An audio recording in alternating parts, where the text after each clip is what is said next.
Hello दोस्तों, कैसे हैं आप सब लोग। मेरा नाम है अमल और आप लोग देख रहे हो निवेश की बात यूट्यूब चैनल। आज के इस वीडियो में हम लोग बात करने वाले हैं रिकव सिक्योरिटीज के बारे में। कंपनी 1995 में ब्रिजमोहन सगरमल फाइनेंस लिमिटेड के नाम से स्टार्ट हुआ और कैपिटल मार्केट सर्विस में काम करना कंपनी ने उस टाइम पे चालू किया था। साल 2006 में कंपनी का नाम चेंज होके हुआ रिकव सिक्योरिटीज लिमिटेड और एज अ ब्रोकर स्ट्रेटेजिक कदम रखा कंपनी ने ब्रोकिंग और मार्केट मेकिंग में। कंपनी 2007 में ट्रेडिंग मेंबर बना कैपिटल मार्केट में बीएसई और एनएसई जैसे प्लेटफॉर्म में। सिक्योर्ड एफएनओ ट्रेडिंग मेंबरशिप मिला एनएसई, एमसीएक्स और करेंसी डेरिवेटिव सेगमेंट में। अपॉइंट हुआ डिपॉजिटरी पार्टिसिपेंट्स जैसे और रिसीव किया सेबी पार्टिसिपेशन सर्टिफिकेट। कंपनी ने ओपन किया फर्स्ट डीमैट अकाउंट और एंट्री किया सिक्योरिटीज कस्टडी में। कंपनी ने साल 2008 में एक्सपैंड किया ट्रेडिंग मेंबरशिप को एमसीएक्स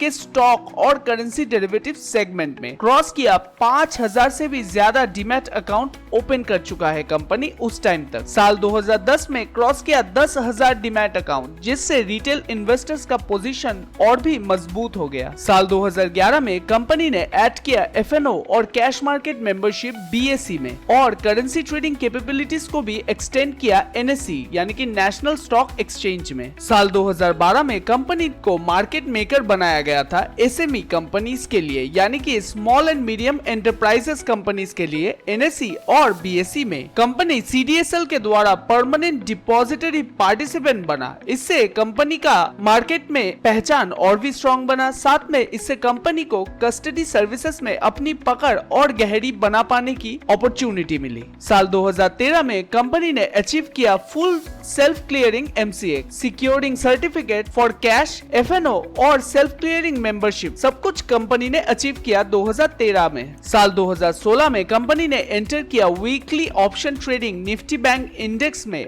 और डीमैट अकाउंट ग्रो होके हुआ 15,000 के आसपास। साल 2019 में डीमैट अकाउंट कंपनी ने क्रॉस किया 20,000 और वो हुआ रिटेल पार्टिसिपेंट्स के लिए। साल 2024 में कंपनी ने लॉन्च किया रिकव प्लस बोल के एक ऑनलाइन ट्रेडिंग ऐप, जिससे क्लाइंट्स को सीमलेस पेपरलेस सर्विसेज मिलता है मार्केट और अकाउंट सर्विसेज में। और फाइनली साल 2025 में कंपनी का आईपीओ आया और बीएसई पे लिस्ट हुआ और जिसका वैल्यू था 88.82 करोड़ का। आइए अब कंपनी के सर्विसेज के बारे में जानते हैं। Number 1 IPO application, number 2 margin trading facility, number 3 market making services, number 4 future and option, number 5 derivatives trading, number 6 equity broking, number 7 distribution of mutual fund, number 8 commodities broking और number 9 है depository services. अब आइए company का एक नजर में कुछ अच्छे पॉइंट्स देखते हैं। नंबर 1 कंपनी के पास 30 साल से भी ज्यादा का तजुर्बा यानी कि एक्सपीरियंस है। नंबर 2 है 28,900 रुपए से भी ज्यादा का ARPU है। नंबर 3 है 99% क्लाइंट का रिटेंशन है कंपनी के पास। नंबर 4 23,000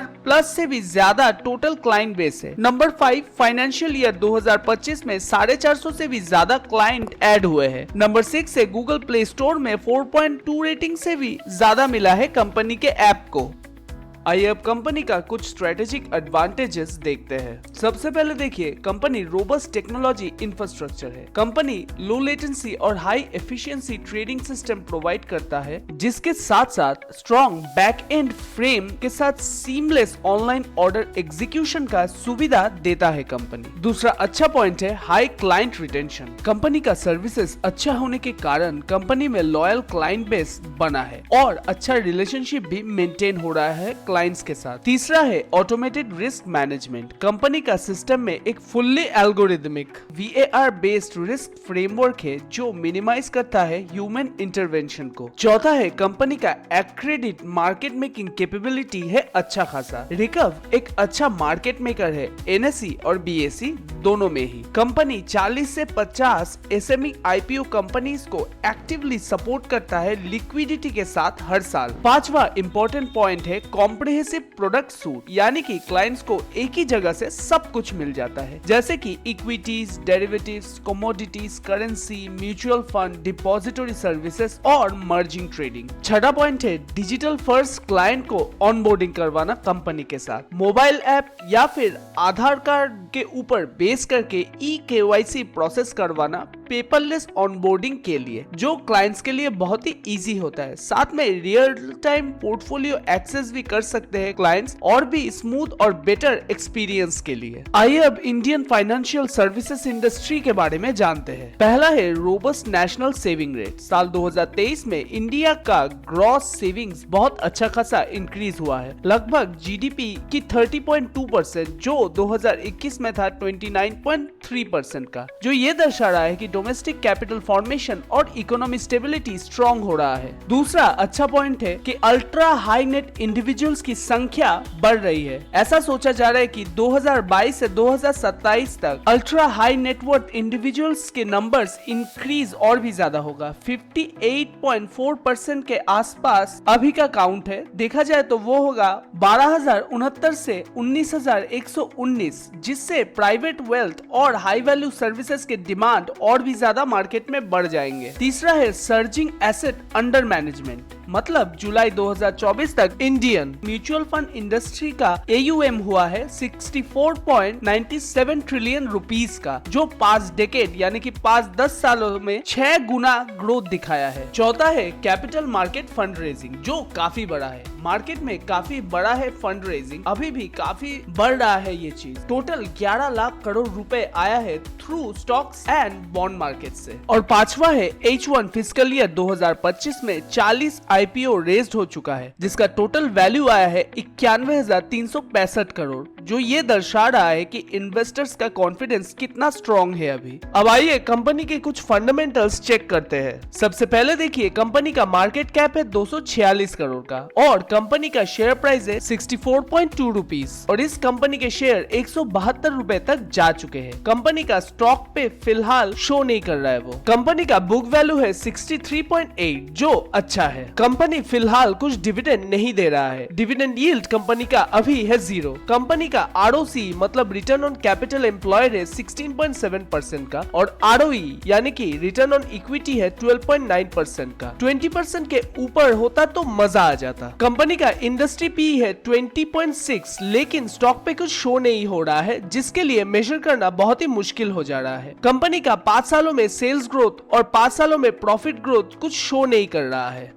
कंपनी का डेप्ट है 4.83 करोड़ का, और इसके अगेंस्ट में रिजर्व है 225 करोड़ का। कंपनी अच्छा खासा रिजर्व एक्यूमुलेट कर चुका है। कंपनी का नेट ब्लॉक है 2.52 करोड़, जो अच्छा है। कंपनी का डेप्ट टू इक्विटी है 0.02, जो बहुत ही कम है, या फिर हम लोग डेप्ट फ्री कंपनी भी इसको बोल सकते हैं। फिलहाल कंपनी में कोई भी प्लेज नहीं है। कंपनी का पियोत्रोस्की स्कोर है 4, मतलब कंपनी का फंडामेंटल्स जो है वो बिलो एवरेज है, और हम लोग को ये ख्याल रखना पड़ेगा। आइए अब कंपनी का हाफ ईयरली रिजल्ट्स देखते हैं। कंपनी का सेल्स इंक्रीज हो रहा है, लेकिन उसके साथ साथ एक्सपेंसेस भी इंक्रीज हो रहा है। मार्च 2025 में अचानक एक्सपेंसेस इंक्रीज हो जाने के कारण कंपनी का लॉस हुआ, लेकिन 2025 में सेल्स अच्छा होने के कारण कंपनी लॉस से प्रॉफिट में आ गया। अदर इनकम इंक्रीज हुआ है और इंटरेस्ट घटा है पिछले क्वार्टर से, जो अच्छा है। नेट प्रॉफिट भी इंक्रीज हुआ है। मार्च 2025 में जहां 27 करोड़ का लॉस हुआ था, वहां से कंपनी सितंबर 2025 में 18 करोड़ का प्रॉफिट करके दिखाया है। अब देखना है आगे वाला क्वार्टर कैसा आता है। अब आइए कंपनी के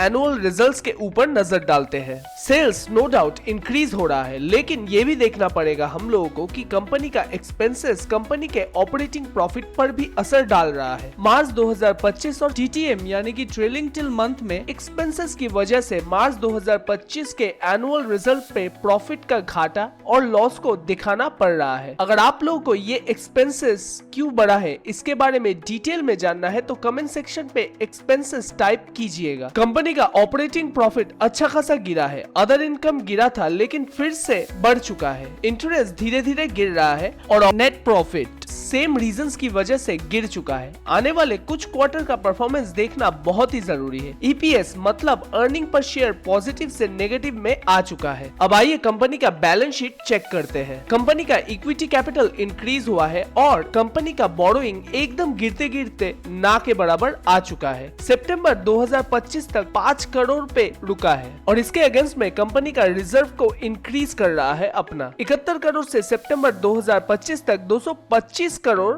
हो चुका है। कंपनी का फिक्स एसेट्स भी इंक्रीज किया है कंपनी ने, जो मार्च 2022 में था 1 करोड़, अब वहां से सितंबर 2025 में वो 3 करोड़ हो चुका है। कंपनी का कैश फ्लो सेक्शन में देखिए, कैश फ्रॉम ऑपरेटिंग एक्टिविटी का नंबर्स नेगेटिव है। सिर्फ मार्च 2024 में 109 करोड़ था, उसके बाद से नेगेटिव में ही है। कैश फ्रॉम इन्वेस्टिंग एक्टिविटी का नंबर पॉजिटिव में है, सिर्फ मार्च 2024 में नेगेटिव में था और बाकी नंबर्स पॉजिटिव, मतलब कंपनी का इन्वेस्टमेंट सेल किया है जिसके लिए कैश फ्रॉम इन्वेस्टिंग एक्टिविटी में नंबर्स पॉजिटिव में है। कैश फ्रॉम फाइनेंसिंग एक्टिविटी का नंबर नेगेटिव में है, सिर्फ मार्च 2025 में नंबर्स पॉजिटिव में है। ये सेक्शन का पैसा से कंपनी इंटरेस्ट पे करता है, डिविडेंड देता है और बहुत सारा एक्सपेंसेस भी करता है। कंपनी का शेयर होल्डर पैटर्न आइए देखते हैं। कंपनी का प्रोमोटर्स का स्टेक इंक्रीज हुआ है मार्च 2025 में, जहां था 60.27% का, वहां से सितंबर 2025 में 64.03% का,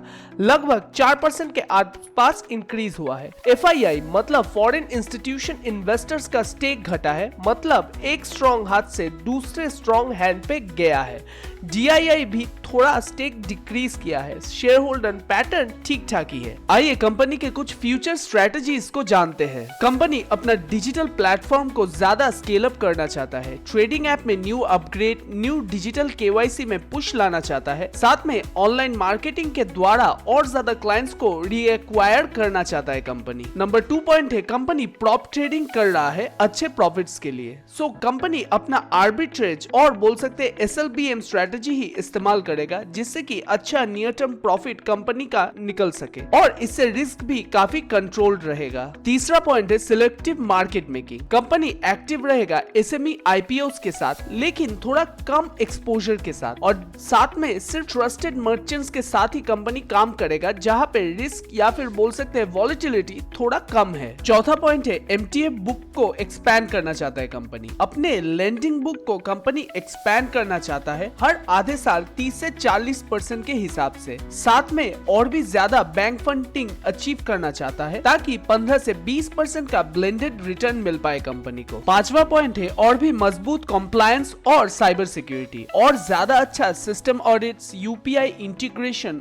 और भी अच्छा सिक्योरिटी लेयर्स बढ़ाना, ताकि फ्यूचर में डिजिटल बिजनेस और भी अच्छा ग्रो हो पाए। और फाइनली छठा पॉइंट है बड़ा फाइनेंशियल टारगेट। कंपनी सालाना 20 से 25% का ग्रोथ दिखाना चाहता है, साथ में 100 करोड़ से भी ज्यादा प्रॉफिट आफ्टर टैक्स लाना चाहता है। अब आइए कंपनी के कुछ नेगेटिव पॉइंट्स या फिर रिस्क के बारे में जानते हैं। पॉइंट नंबर 1, प्रोप्राइटरी ट्रेडिंग पे हाई डिपेंडेंस है कंपनी का, जो कि कंपनी का मेन प्रॉफिट ड्राइवर है और ये काफी रिस्की और वॉलेटाइल मार्केट है। ये अर्निंग काफी मार्केट सेंसिटिव भी है। नंबर 2, बहुत ही कमजोर डिजिटल ऐप स्केल हुआ है। सिर्फ 1500 से 1800 यूजर है इनके ऐप में, जहां इनको ज़ेरोधा और ग्रो जैसे कंपनीज अच्छे कंपटीशन दे रहा है। तीसरा पॉइंट है MTF ग्रोथ कंस्ट्रेंड है कंपनी का, मतलब कंपनी का बुक वैल्यू बहुत ही कम है, जो कि है सिर्फ 10 करोड़, और जिसमें से सिर्फ 5 करोड़ ही है बैंक लाइन में, और कंपनी में अभी कोई मीनिंगफुल स्केलिंग इससे नहीं हो सकता है। चौथा पॉइंट है बहुत ही इंटेंस है प्राइसिंग प्रेशर। ऑनलाइन ब्रोकरेज भी डिस्काउंटेड ब्रोकर्स जैसा ही है, साथ में कम मार्जिन और ARPU कंट्रोल भी नहीं है कंपनी के पास। और फाइनली है सेबी के रूल्स आए दिन चेंज होते रहते हैं। रेगुलेशंस भी कंपनी पे असर कर सकता है, जिससे कंपनी का लेवरेज, MTF और मार्जिन रूल्स पे असर पड़ना दिख सकता है हम लोगों को। अब आइए कंपनी का फाइनली टेक्निकल चार्ट देखते हैं। सबसे पहले देखिए कंपनी का शेयर मार्च 2025 से अभी तक एक स्ट्रॉन्ग बेस बना रहा है। अगर स्टॉक प्राइस 80 को ब्रेक करेगा तो प्राइस 120 के आसपास जा सकता है। कंपनी का